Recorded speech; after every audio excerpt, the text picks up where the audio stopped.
Swadikap. Good morning and welcome to Morning Focus. This is Varanai Vanishika. And I'm Pachari Raksa Wong. And the topics we'll be covering today, Kun Varanai. Security troops have moved in to disperse the yellow shirt protesters earlier this morning.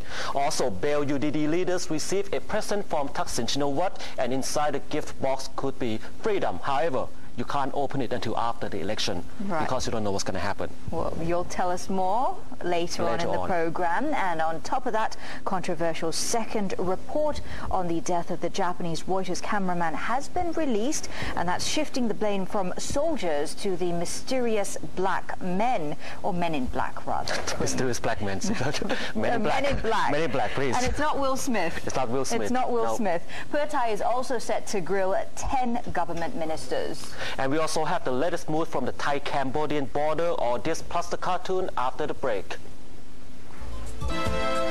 Welcome back to Morning Focus. Kun Pachari, before we start, men in black, right? Not black men. Just men in black. One last time, please. That's correct. So once again, the shift has been, the blame has been shifted from the soldiers to the mysterious men in black. And we're talking about the death of the Japanese Reuters cameraman. But that's later on. Coming up soon. But now we're going to go and see the situation here that happened earlier this morning, because authorities have finally moved in to disperse the People's Alliance for Democracy protesters camped in front of Government House. That happened today at 5:40 a.m. and that's following the government's failure to move the protesters out of that area by other means. National Police Chief Wichien Potposi had earlier warned the protesters that if they did not move out of that area, the Center for the Administration of Peace and Order will be forced to use force to take the area back. And it must be made clear that the intention is not to end the rally, but it's only to clear up the roads for traffic, as Pisanulok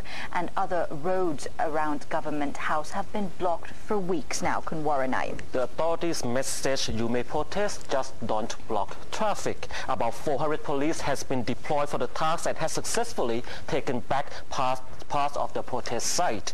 PAD leader Major General Jamlong Si Mueang has asked the protesters not to fight back and to move out of the area as demanded by the authorities. However, he also promised to regroup soon. Major General Samlong asked the protesters to smile at the police, let them have what they want, and not give them the opportunity to hurt the protesters. So hopefully the roads will be clearer now, because there are a lot of ministries in that area and the United Nations building in that area as well. We will be updating on this at BangkokPost.com breaking news section. Please keep updated on the issue. Right, and a switch of color now from the yellow to the reds, because over 3,000 red shirt supporters converged at Wat Pathum Wanaram yesterday to greet the 7 leaders released on bail earlier last week. Now, their gathering kicked off at about 10 a.m. when they held a merit-making ceremony for the people killed during the anti-government protests last year. Puea Thai MP Jatuphon Prompan and UDD chairwoman Thida Thawon said were also at that ceremony. The 7 UDD leaders called for the release of more than 180 of their colleagues who still remain in prison. Dr. Weng Tojiwakan told the crowd that they were doing their best to help secure the release. The red shirts also vowed to stage another large rally on March 12th, the anniversary of the start of last year's mass protest. Meanwhile, the big boss of the Puea Thai party has granted special wishes to the 7 UDD leaders. Now, he's given them the nod, the green light, to run as party list MPs for the Puea Thai party in the upcoming general elections. And former Prime Minister Thaksin reportedly phoned into the meetings of party executives and told them to recognize the past contributions of the red shirt protest leaders. And as a result, Puea Thai will have 10 UDD key figures as party list MP candidates and another 10 as constituency candidates. That should be very interesting. It will be very fun indeed. UDD chairwoman Thida Thawon said the red shirt leaders would run in both representative and senatorial elections. She claimed that the UDD was on the right path, that most people in the country already realized that the UDD was fighting for democracy. Now, in addition to fighting for democracy, standing up for the people, and generally bettering the Kingdom of Thailand, the UDD SPD leaders will enjoy parliamentary immunity status, just like Kun Jatuporn Phompan, and stay out of prison. And over now to the grilling of 10 ministers. Right. Kun Waranai, the opposition will file a censure motion against 10 cabinet members, including the Prime Minister, and that's all going to take place on Tuesday, March the 1st, and submit an impeachment motion against 9 of them. That's going to happen today.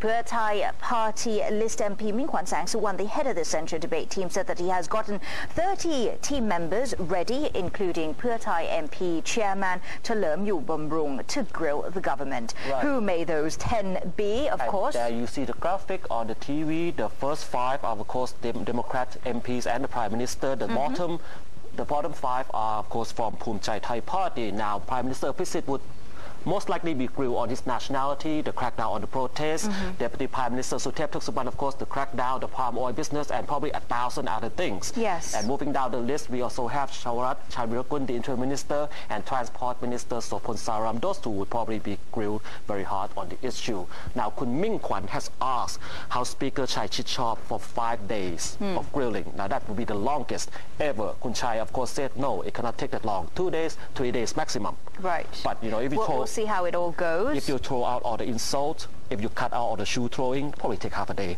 of substance. Perhaps. I guarantee. Right. Now, moving on to the DSI, which changes its ruling on the cameraman's death. The Department of the Special Investigation yesterday changed its stance over the findings of the death of the Japanese cameraman for Reuters, Hiroyuki Muramoto, during last year's red shirt protest. Initial report released by the SI blames security troops has been scrapped. A new report was made, and it turned out that Mr. Muramoto was in fact, at least in the fact, according to the second report, was shot dead by an AK-47, and therefore security troops aren't to blame, as they carry a different kind of weapon.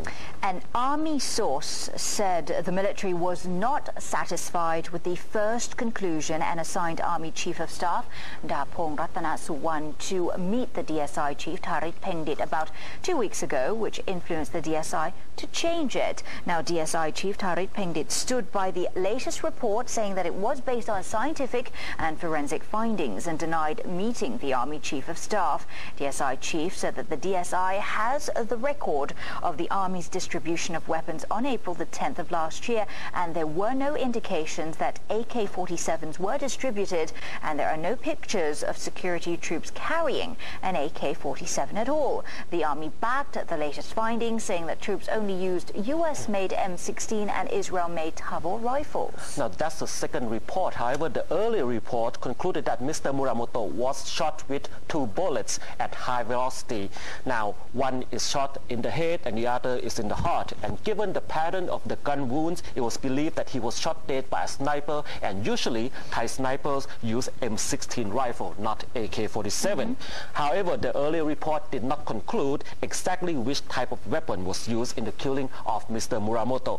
But now that the army has stepped in, according to the source, everything is clear. We now have to resolve the conclusion. It was man in black, not black man, man in black and AK-47. And now we can all go to sleep and be happy. Well, it's an army source, and I'm sure that this debacle will continue. It will be. As perhaps more information will come to light, Kun Waranai. And we're going to move over now to the gearing up for the elections. Right. Prime Minister Pisit Weshashiwa announced a 4-point policy package at the soft launch of his ruling Democrat Party's election campaign yesterday, and the Prime Minister's promised to increase the daily minimum wage by 25% within 2 years, and also to set up a special task force to help suppress drugs, to provide educational loans for 250,000 university students, and also to issue more community land title deeds that will benefit 250,000 farmers. And you're going to outline some of his past policies. Prime Minister Pisit said the party will soon announce more policy to help solve the people's problems. The Prime Minister said he has initiated several projects during his 2 years in office to help solve the problems of the poor.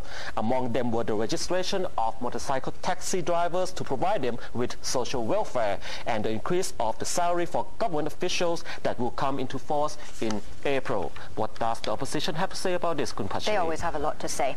The Puea Thai spokesperson, Prampong Noparit said that they are concerned that the Democrats would spend taxpayers' money and on top of that also use government officials for their election campaign. He expressed concern that the Democrat-led government would use money from the central budget as well to fund certain state projects to boost its popularity among the voters. The Prime Minister could directly authorize payments from the central budget, which is primarily designed for natural disaster relief purposes, adding that the Election Commission should keep a close watch on how this budget is going to be used. So basically, Kun Prom is worrying that Kun Napisit will do the same thing as Kun Thaksin. I like the way politics is played. Now moving on to UNESCO. The UNESCO Special Envoy on the Pravihan issue, Koshiro Masura, met with Prime Minister Apisit Wechashiwa and Foreign Minister Kasit Pirom yesterday at Government House, on Saturday at Government House to discuss the border conflict. Following the meeting, UNESCO said that it will be difficult to consider Cambodia's proposed World Heritage Management Plan for Pravihan given the current tense situation. Thani Thong Pakdi, the Foreign Ministry spokesman, quoted Mr. Matsura, explaining that he understood that the problems over the Pravihan temple issue stemmed from its listing as a World Heritage Site, given that the border's demarcation was still pending. He would review what UNESCO should do next in order to ease tensions, adding that any decision-making will depend on the World Heritage Committee, the WHC. The management plan is scheduled to be placed for WHC consideration at its annual meeting in Bahrain in June. Meanwhile, Indonesian observers have been deployed in the border area as discussed during the ASEAN Foreign Ministers meeting. However, there have been reports that the Cambodian military has deployed additional tanks and rocket launchers at the disputed area. However, despite the recent flare-up of border violence and tensions, the soldiers and civilians from both sides of the borders remain quite friendly. In fact, Kun Pachari, how friendly are they? Very friendly indeed. Yesterday, both Thais and Cambodians flocked the Chong Sangam border market in Si Saket province, and hundreds of Cambodians began queuing up to cross over into Thailand beginning the wee hours of the morning. And troops at the Chong Sangam Pass, the border crossing there, so that Cambodian soldiers are welcome at the market. However, they must be unarmed, and one Cambodian soldier at the market said that at this point Thai and Cambodian soldiers are still good friends and that they're not shooting at each other anymore and they're not enemies, adding that, quote, "I don't want us to fight at all and want both sides to be the same like before."